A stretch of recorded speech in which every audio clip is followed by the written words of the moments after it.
I will be going to Congress because after coming from Masbate and coming from Cebu, I will be going to the Congress, the House and the Senate, para makapagbigay sila ng emergency funds.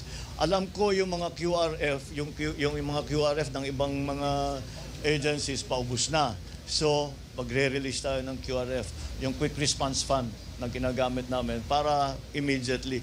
Dahil sa, especially sa pagdating ng dalawa, ng Nando at saka ng Opong na bagyo na talagang napakalakas. Tapos ito pa, nasabayan pa ng 6.9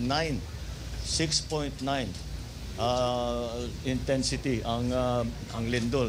Kaya yung QRF para meron kayo magamit, we will have it released as quickly as possible.